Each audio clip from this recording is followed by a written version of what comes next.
आज की इस वीडियो में स्टूडेंट्स हम करेंगे क्लास 9 फिजिक्स के यूनिट नंबर 8 के तमाम एग्जाम्पल न्यूमेरिकल्स और साथ में वो तमाम न्यूमेरिकल्स जो कि सेल्फ असेसमेंट में गिवन हैं। तो आइए इस वीडियो को स्टार्ट करते हैं। तो प्रॉब्लम नंबर 1 हमारे पास है, find the work done when a force of 50 newton is applied to move a trolley at a shopping mall through a distance of 200 metre. हमसे कहा है कि वर्क डन मालूम करो जब एक फोर्स अप्लाई की गई कितनी 50 न्यूटन की। सही है, कहाँ पर अप्लाई की गई आप डायग्राम में देख सकते हो। फॉर एग्जांपल ये आदमी है और ये इस ट्रॉली के ऊपर 50 न्यूटन की फोर्स अप्लाई कर रहा है और 50 न्यूटन की जब इसने फोर्स अप्लाई की तो इस ट्रॉली को इसने मूव करा दिया कितने डिस्टेंस पर, 200 मीटर के डिस्टेंस पर। सही है, तो यहाँ से लेकर यहाँ तक यही बात हमसे कही है। आगे हमसे कहा है assume the angle to be of 0 degree, और हमें कंसिडर करना है कि जो एंगल बन रहा है सही है वो कितना है, 0 डिग्री है। किसके दरमियान, फोर्स और डिस्टेंस के दरमियान। सही है, और हमें वर्क मालूम करना है। तो अब हम देख लेते हैं इसका सॉल्यूशन और साथ में ये डेटा इसका कैसे बनाएंगे वो भी हम देख लेते हैं। तो सबसे पहले स्टूडेंट्स हम डेटा बना लेते हैं। तो फोर्स को मैंने यहाँ पर F से रिप्रेजेंट करवाया है, कितनी वैल्यू है 50 न्यूटन, और डिस्प्लेसमेंट को मैंने यहाँ पर D से रिप्रेजेंट करवाया है, कितनी वैल्यू है 200 मीटर, और एंगल को मैंने थीटा से रिप्रेजेंट करवाया है, कितनी वैल्यू है 0 डिग्री, और वर्क हमें मालूम करना है। अब हम इसका सॉल्यूशन देख लेते हैं।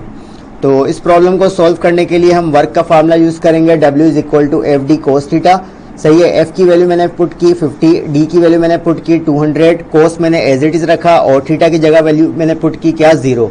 सही है, फिर मैं क्या किया, मैंने 50 को मल्टीप्लाई कराया 200 से तो मेरे पास आ जाएगा 10,000, और कोस 0 किसके बराबर होता है, जब आप कैलकुलेटर से निकालोगे कोस 0 तो आपके पास वैल्यू आएगी 1 को अगर मैं 10,000 से मल्टीप्लाई कराऊंगा तो वर्क आ जाएगा कितना, 10,000 जूल।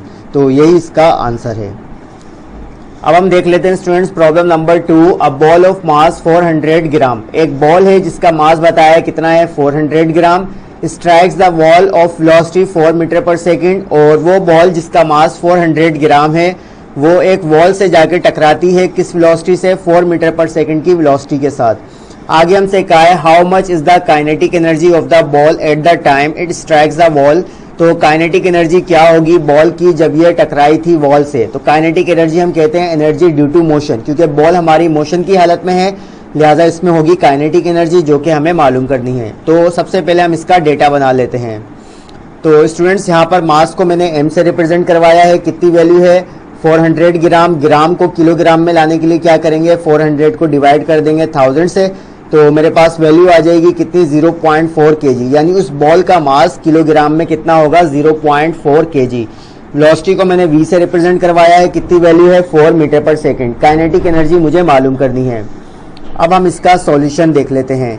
तो इस प्रॉब्लम को सॉल्व करने के लिए हम फार्मूला यूज करेंगे काइनेटिक एनर्जी का। क्या होता है, K dot E is equal to half mv square.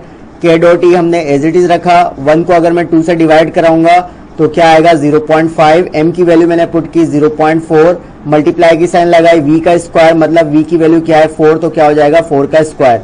0.5 को मैंने 0.4 से मल्टीप्लाई कराया तो वैल्यू आई 0.2, मल्टीप्लाई करा देंगे, 4 का स्क्वायर क्या होता है 4 4 16, तो 0.2 को हम मल्टीप्लाई कराएंगे 16 से तो काइनेटिक एनर्जी आ जाएगी बॉल की कितनी, 3.2 जूल। काइनेटिक एनर्जी का यूनिट होता है जूल।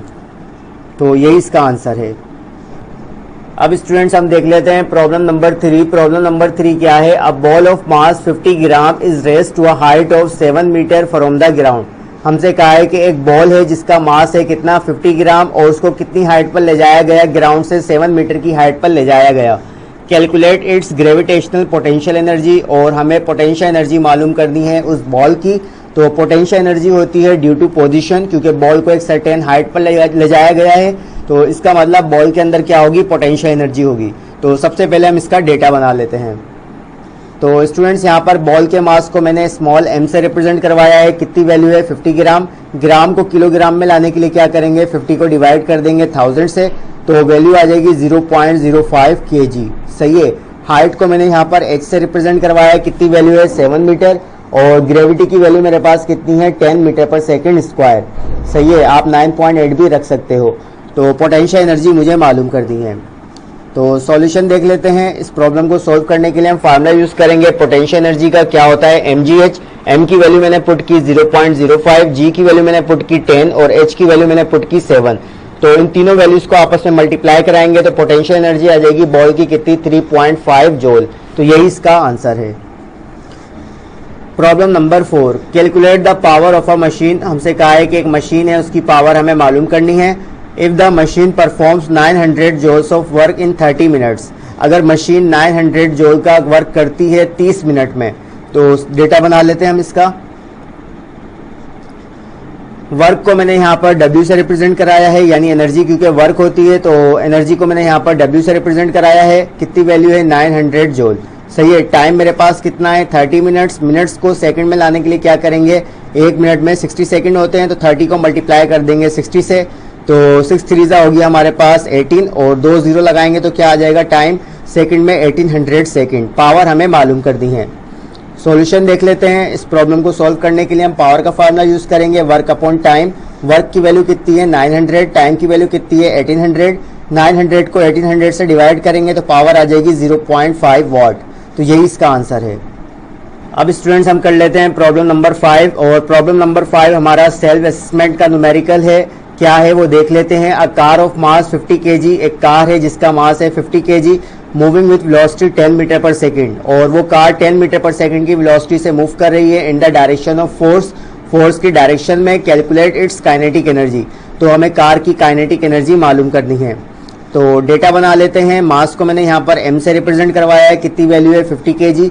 वेलोसिटी को मैंने यहाँ पर v से रिप्रेजेंट करवाया है, कितनी वैल्यू है, 10 मीटर पर सेकंड। काइनेटिक एनर्जी मुझे मालूम करनी है। अब हम इसका सॉल्यूशन देख लेते हैं। इस प्रॉब्लम को सॉल्व करने के लिए हम काइनेटिक एनर्जी का फार्मूला यूज करेंगे। क्या होता है, k dot E is equal to half mv square. 1/2 का मतलब क्या है, 0.5, तो 1/2 की जगह मैंने रख दिया 0.5। मल्टीप्लाई की साइन लगाई, m की वैल्यू हमारे पास कितनी है, 50। मल्टीप्लाई कराएंगे v के स्क्वायर से, v की वैल्यू क्या है, 10, यानी 10 का स्क्वायर। तो 0.5 को अगर हम 50 से मल्टीप्लाई कराएंगे तो क्या आएगा, 25 आएगा। मल्टीप्लाई की साइन लगाएंगे, 10 का स्क्वायर क्या होगा, 100। 25 को 100 से मल्टीप्लाई कराएंगे तो क्या आ जाएगा, 2500 जूल। तो ये हमारे पास काइनेटिक एनर्जी आ गई उस कार की। तो यही इसका आंसर है। अब स्टूडेंट्स हम देख लेते हैं प्रॉब्लम नंबर 6। प्रॉब्लम नंबर 6 भी हमारा सेल्फ असेसमेंट का न्यूमेरिकल है। क्या है, a body of mass 10 kg। हमसे कहा है कि एक बॉडी है हमारे पास जिसका मास है कितना, 10 kg, is drop from a height of 20 metre on the ground, और उसको 20 मीटर की हाइट से जो है वो ग्राउंड पर जो है वो ड्रॉप किया गया, यानी गिराया गया। What will be it's potential energy, इसकी पोटेंशियल एनर्जी क्या होगी वो हमें मालूम करनी है। तो डेटा बना लेते हैं। सबसे पहले हम मास को मैंने यहाँ पर m से रिप्रेजेंट करवाया है, कितनी वैल्यू है, 10 kg, और हाइट को मैंने h से रिप्रेजेंट करवाया है, कितनी वैल्यू है, 20 मीटर, और g की वैल्यू मैंने यहाँ पर ली है 10 मीटर पर सेकंड स्क्वायर। पोटेंशियल एनर्जी हमें मालूम करनी है। तो इस प्रॉब्लम को सॉल्व करने के लिए हम फार्मूला यूज करेंगे पोटेंशियल एनर्जी का। क्या होता है, P dot E is equal to mgh। m की वैल्यू मैंने पुट की 10, g की वैल्यू मैंने पुट की 10 और h की वैल्यू मैंने पुट की 20। इन तीनों वैल्यूज को मल्टीप्लाई कराएंगे तो पोटेंशियल एनर्जी आ जाएगी उस बॉडी की कितनी, 2000 जूल। तो यही इसका आंसर है। अब स्टूडेंट्स हम कर लेते हैं प्रॉब्लम नंबर 7। प्रॉब्लम नंबर 7 हमारा सेल्फ असेसमेंट का न्यूमेरिकल है। क्या है, give the energy changes when a ball is dropped from a height of 7 metre to the ground.